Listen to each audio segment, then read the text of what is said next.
What's going on, guys? Welcome to Everything Always. My name's Michael Roman. Now, as I'm sure many of you are acutely aware, the hype surrounding Spider-Man No Way Home that's at an all-time high right now stems directly from the involvement of a live-action Into the Spider-Verse, bringing back Tobey Maguire and Andrew Garfield. And honestly, it's the worst-kept secret in cinematic history. It's worse than when Mark Ruffalo spoiled that everybody was going to die at the end of Infinity War. Everyone basically knows it's happening now, and like I said, they may have painted themselves into a corner if we don't get some inkling of this in the first trailer. That aside, the most recent report coming from comicbookmovie.com, re-reported in a million places by now, that Sony hopes to reunite Sam Raimi and Tobey Maguire to finish the Spider-Man 4 that, if you remember correctly, actually did start filming but was never to be made. We're going to break down this brand new report, and although it seems unlikely at first, I'm going to explain why. If you've been following this for the last year and a half, we've actually known this was going to happen the whole time, and what it tells us about the extended plan for Sony going forward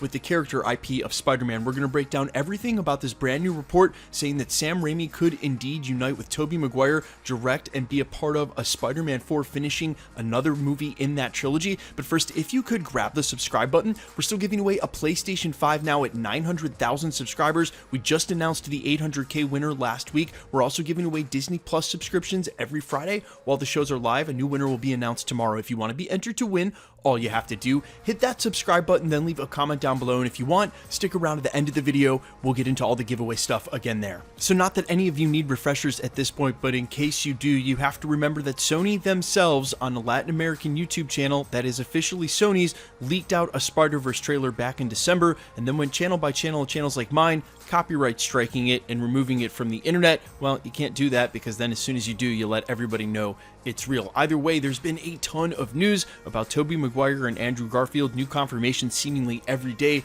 about them coming back to be a part of this film. Now, the most recent report was actually published by comicbookmovie.com, first attributed to Giant Freaking Robot, but then was re-reported by almost every trade. If you Google it now, you'll find it everywhere. The report goes on to say that Sony is so pleased with what's going on now in the Spider-Man No Way Home trilogy. You have Sam Raimi in charge of Doctor Strange. There's been reports that Tobey Maguire could show up there as well. They're so happy with the IP and what's going on with the project, the actor and the director, that they're now hoping to unite them to finish the original Spider-Man trilogy now that that universe will be active again and have a Spider-Man 4.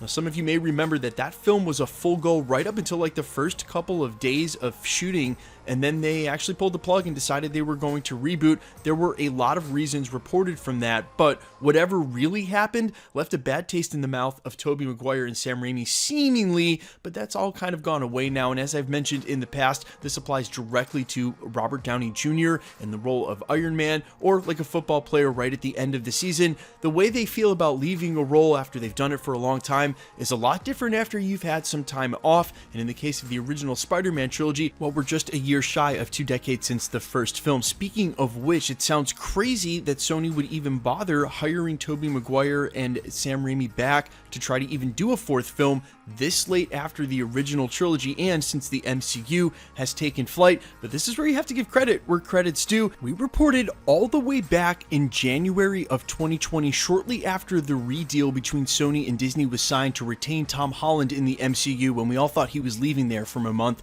via an exclusive from Mikey Sutton, friend of the channel and industry insider, regarding Sony's ultimate plan with the live-action Into the Spider-Verse to unite all 3 Spider-Men, with an eventual goal to be able to use the Spider-Man IP unilaterally outside of the MCU canon for characters like Tobey Maguire and Andrew Garfield to maybe even eventually finish his original trilogy in the case of Andrew Garfield, or get the 4th film we never got from Sam Raimi.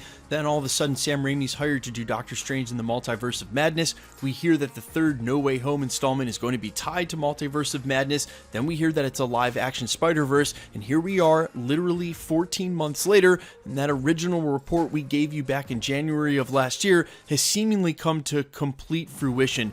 Sony knows that their Spider-Man IP is their cash cow in every respect, as far as their entertainment division is concerned, and definitely as far as it goes with what's going on with their TV and movies. They only do so much film per year. They're a much smaller studio house than a lot of these other film studios. They want to make as much Spider-Man money as they possibly can. If that means making another Andrew Garfield or Tobey Maguire film, bringing them in alongside Tom Holland, introducing Miles Morales, whatever they have to do, the animated films, they're making as many spin-offs as they can with the Venomverse, Morbius. We now know they're developing Spider-Woman. There is so much money wrapped up in this. They are so committed.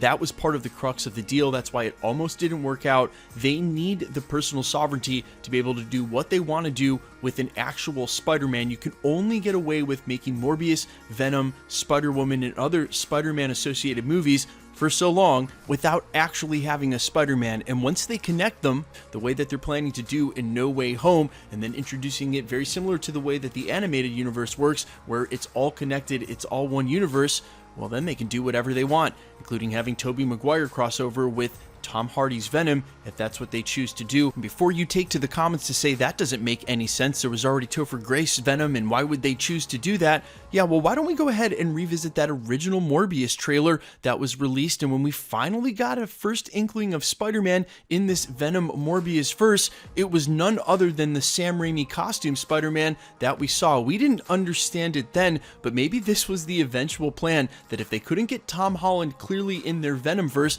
that they would reintroduce an old favorite in Tobey Maguire alongside Tom Holland in one of his films, then cross him back into their Venomverse updated, and have Tobey Maguire Spider-Man facing off against their iteration of the Sinister Six. As crazy as that sounds, it would explain why we saw the Sam Raimi suit on the wall graffitied in this Morbius verse. Then of course needs the explanation of why we saw Adrian Toomes' Vulture, the same from the MCU, at the end of the trailer, but that might have something to do with the most recent industry insider report from Daniel Rickman that J.K. Simmons would actually be portraying two different John Jonah Jamesons in the upcoming No Way Home, the original one from the trilogy and the one that we saw at the end of Far From Home. And of course, we know this is possible in the MCU, albeit for different reasons of time travel. During Avengers Endgame, Captain America fought himself, Nebula killed herself at the end of the movie, Gamora died during Infinity War, well, she's back, and the Loki that died during Infinity War, well, a different one's going into this new series. So you can have multiples of the same character.